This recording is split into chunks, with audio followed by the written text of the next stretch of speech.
Assalamualaikum warahmatullahi wabarakatuh. Allahu Akbar, Allahu Akbar, Allahu Akbar. Alhamdulillah, alhamdulillahirabbil alamin. Asyhadu an la ilaha illallah wa asyhadu anna Muhammadur Rasulullah.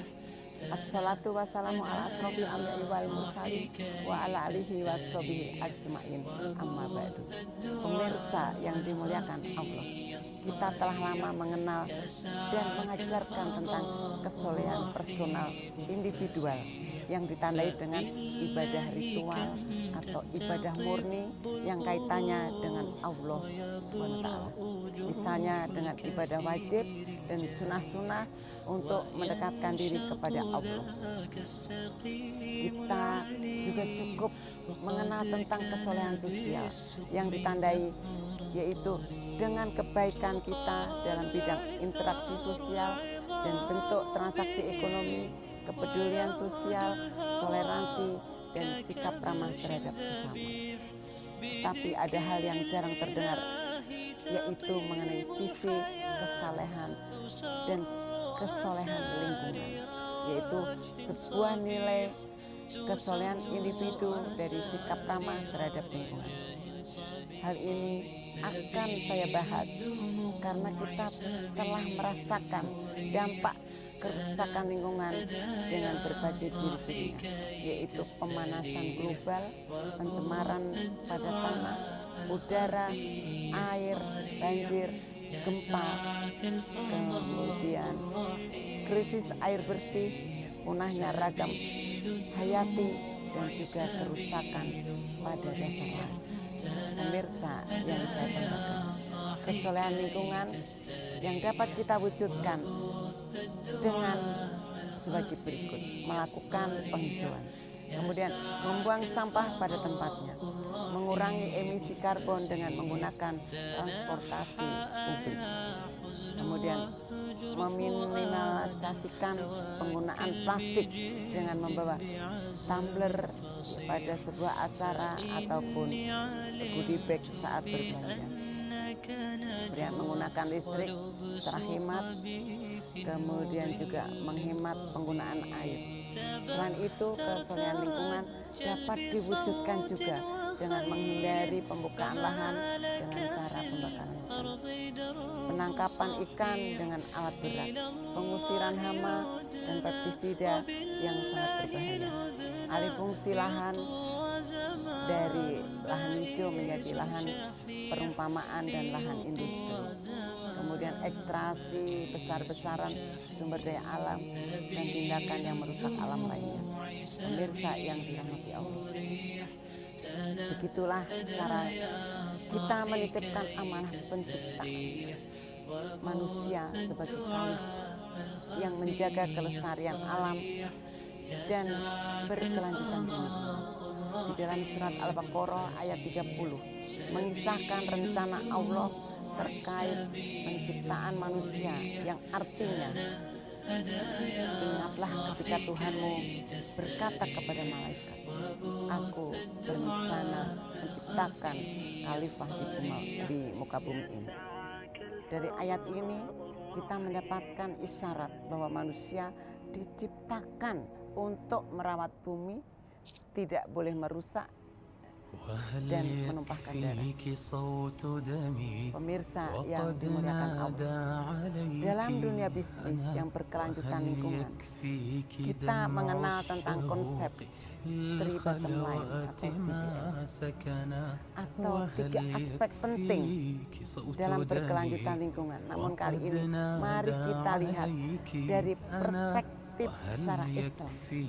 TBL tidak hanya memperhatikan keuntungan finansial atau profit, tetapi juga memperhitungkan dampak sosial atau people dan lingkungan ataupun planet.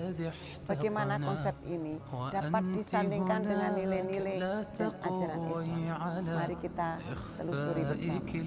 Pemirsa yang saya banggakan, yang pertama adalah profit atau keuntungan. Konsep keuntungan dalam TPL tidak hanya berfokus pada keuntungan finansial semata, tapi juga meliputi berkelanjutan ekonomi yang berkelanjutan dalam jangka panjang. Dalam Islam, keberhasilan finansial juga dianggap penting, namun harus dijalankan dengan cara yang sesuai dengan prinsip-prinsip syariat. Keuntungan harus diperoleh melalui aktivitas yang halal dan terhindar dari riba, karena riba adalah praktik bunga yang diharamkan di dalam Islam. Allah berfirman dalam Al-Quran yang artinya Allah telah menghalalkan jual beli dan mengharamkan riba dalam surat Al-Baqarah ayat 270. Pemirsa yang dirahmati Allah, yang kedua adalah people atau manusia. Aspek people dalam TPL mengacu pada kesejahteraan sosial, kesetaraan dan keadilan bagi seluruh anggota masyarakat. Di dalam Islam penting untuk memperhatikan kesejahteraan dan keadilan sosial. Islam menekankan pentingnya membantu yang membutuhkan, memberikan hak-hak yang adil kepada semua orang, serta menghindari segala bentuk ketidakadilan ataupun penindasan. Dari Abu Hurairah radhiyallahu anhu, dia berkata, Rasulullah Shallallahu Alaihi Wasallam bersabda, barang siapa yang menyelamatkan satu nyawa manusia, maka seakan-akan dia telah menyelamatkan seluruh manusia. Hadis riwayat Bukhari dan Muslim. Pemirsa yang dimuliakan Allah, konsep lingkungan dalam TPL menyoroti tanggung jawab kita sebagai manusia untuk menjaga dan melestarikan lingkungan alam. Dalam Islam, alam semesta beserta isinya dianggap sebagai amanat atau amanat yang harus dijaga dan dilestarikan. Manusia diberi tanggung jawab sebagai khalifah atau pemimpin di bumi untuk merawat dan mengelola sumber daya alam dengan bijaksana tanpa menimbulkan kerusakan ataupun kerugian. Dalam surat Al-A'raf ayat 56, Allah berfirman, dan janganlah kamu membuat kerusakan di bumi ini sesudah Allah memperbaikinya, dan berdoalah kepadanya dengan rasa takut dan harap. Sesungguhnya rahmat Allah amat dekat kepada orang-orang yang berbuat baik.